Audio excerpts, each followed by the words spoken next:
Once a couple days later, you can see the weather is quite nice. Snowy. It's like minus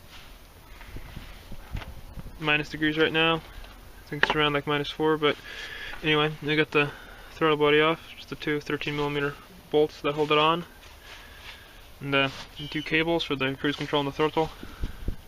You just bend them and slide them out the side, the back right there, as well as the idler control valve plug and the throttle position sensor, which is these two plugs right here. You get your evap hose for your emissions. Now to remove the EGR pipe, just to get the two bolts there, two there, I'm going to pull the head off with the EGR valve attached, and remove the vacuum hose, and as well as the fuel line, and pull the intake manifold back. Also, the intake manifold is disconnected. I got it tied back with some rope away from the head, cleared the studs, and so it's easier to pull the head off. Got also there are true 17mm bolts way down in there to hold the intake manifold bolted onto the side of the engine. As well as I got to remove a bolt right here which holds this bracket on for the heater hoses, and another one that holds this bracket on for the EGR. There's two EGR hoses back there and disconnected. You can see one right here, and there's another one right there. And there's a bolt back here that holds this bracket on, which you have to just feel that one for the power steering, and there's another two 10mm that hold the reservoir on, which are rather difficult to get to, which again you just have to feel those. You can't even see anything back there, or you can barely reach them. So now all that's left is to remove the camshafts and start unbolting the head and pull the head off. To remove the cams, we want to remove the very end caps first, which is the one on this side, which is one piece for the intake and exhaust cam, and remove this one here, and have the manual, and this is the order right there. It's how you loosen them off slowly and remove them. You don't want to remove each one you don't want to remove each one of the bearing caps completely. You want to loosen them off slowly so the valves can push the cam up, because there's still tension on them. And that's how you remove it carefully without damaging anything. Well, I got the camshafts out, you can see, as well as the roller rocker arms, leaving the hydraulic valve lifters in place because they're fairly well stuck in the head with oil and stuff, so to give me any problems later I'll remove them. But inside the car, here's everything at all the camshaft caps, and here's the roller rockers, and as well the intake and exhaust cam. And the way you can tell which cam is which, the intake cam has a black magnetic pickup for the cam sensor, and the exhaust cam does not have one. Now all that is left is to remove the head bolts and lift the head off. Well, I got the head bolts out. There's 10 of them. There's them over there. There's a order for them. I'm going to let you loosen the tape now, which is right here in the manual. That's the tightening order for the head bolts. So you just do that, reverse that to loosen them.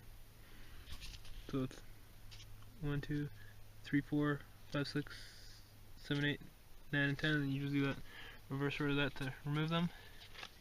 It took about 3 times to carefully loosen them off. So I found this, which is rather interesting. If you look in the intake port for the 4-cylinder, a piece of, not sure what that is, like plastic or gasket material in the intake port. You can see where it's worn down from rubbing up against the valve, so I wonder how long that's been there. So anyway, I'll just lift the head off now. Got the head off. See the head right there? Don't mind the noise in the background, it's my neighbor's snowblower, but this engine is very clean for 185,000 miles. You can see the cross hatching in the cylinders, everything. There's the back of the catalytic converter, or the exhaust manifold bolts onto. Here's the head. Very clean. So, but I'll take the valves out and clean them, relap them, and bad part is the exhaust manifold is cracked. You can see there's a crack right there. It comes around all the way through there. Goes right through there, so I'll have to get a new manifold for it. But apart from that, it looks in fairly good shape. Also on the number 4 cylinder, you can see the small oil gallery right there, where oil goes from the bulk to the head. That's where the head gasket has failed and it's leaking oil out. See, the hole's actually quite larger than it actually is in the head gasket, but now from what I've seen, these cars originally had a black head gasket from the factory, and you can tell this one's a blue one, so this might have been changed once before, but if it has, that means it was changed in the first 80,000 miles, because I've had all the documents and the services from on this car from it having 80,000 miles, and right now it's 185, so still quite an old head gasket. Well, I got the valves removed from the head. You can see, there's the valves. Those are the intake, those are the exhaust. Intake is a bit bigger than the exhaust valves, but got a little bit of carbon built up on them, but not too bad. So I'll clean it off and relap the valves.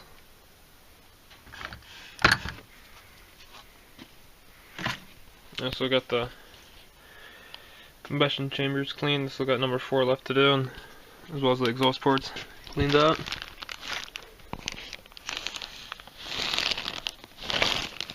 A little bit of junk in that one, but you can see that's how they look like before.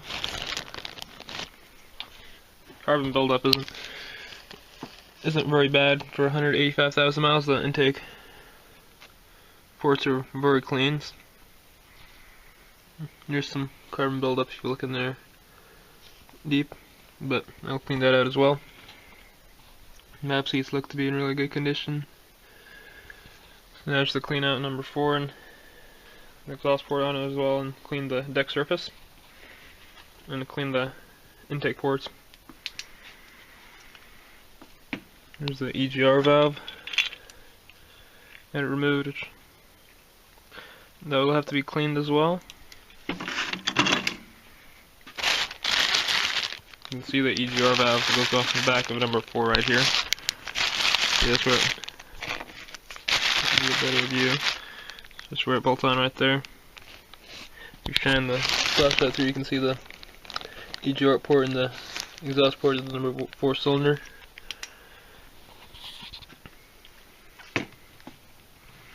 Now the way I remove the valves is, I'll go on to show you how it works better when I'm assembling the head, but just take a piece of pipe and cut the slot in it, and just use a big C-clamp and put this part of the clamp here on the bottom of the valves, and this just goes on and compresses the collar so you can get the keepers out.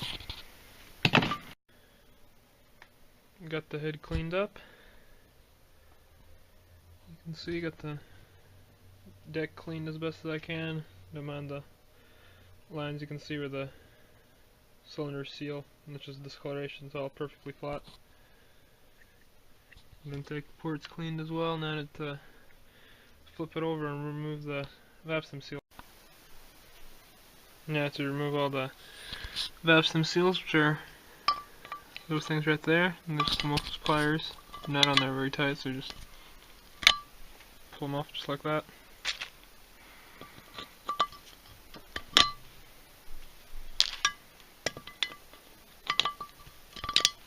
You get the point, there's 16 of them for each valve, but there's the actual seal part right there, that's quite hard. You can see, and that one's looks like it's got a crack in it, so all those will be replaced as well. Well, the head is pretty much done. I got all the sealing surfaces cleaned. Now all that's left to do is clean the carbon off the valves, lap the valves, and then reassemble the head. And the head will be done. Now to clean the carbon buildup off the valves, what I use is a bench grinder with a wire wheel on it, and put some masking tape on the valve stem and put it in a drill and turn the grinder on and go like that, and you're clean. You get the point. Do that to all the valves and start lapping. Well, I started relapping the valves, got the first and second cylinder done. The intake valves are in really good shape. There is some slight discoloration on the sealing surface on the valves, but the valve seats are nice and shiny, so I'll just slightly relap them with a fine valve lapping compound. The exhaust valves are quite pitted.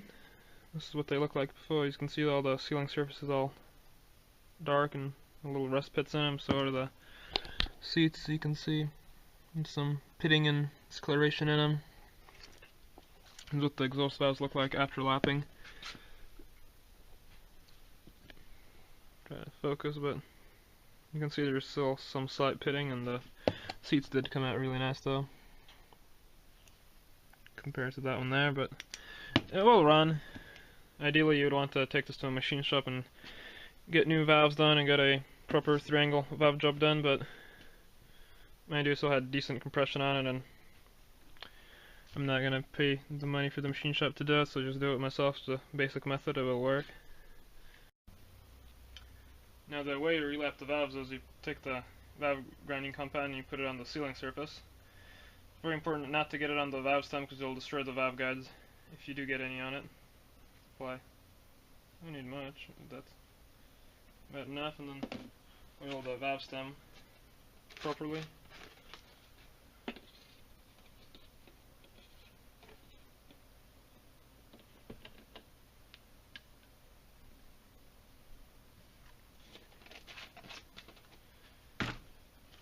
Now you just take the valve lapping tool, which is just the suction cups on a stick, and you just stick it on and rub it back and forth like so. And just you hear it change pitch when the seat cleans up. As you can see, it's kind of at first kind of grindy, but then it cleans up. That's how you know that you're getting a good sealing surface.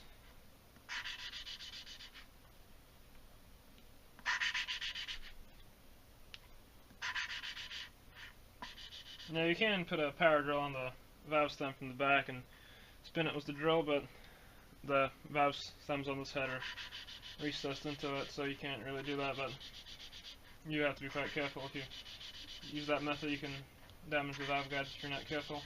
Mind you, I've done it quite a lot on small engines, never had any problems with it.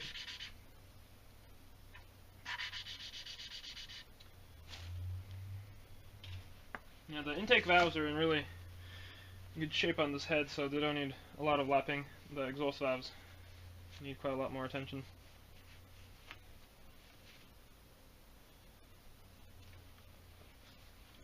Before I assemble the head, I will give it a very good cleaning, because if there is any lapping compound on the valve guides or the seats when the engine runs, it will wear them out rather quickly. This is what they look like when they're lapped. You can see the valve surface, you can see the shiny white ring and the valve guide. See the ring like right there, nice and clean. Compared to these like exhaust valves are all pitted and stuff. So that's really all there is to it to lapping the valves.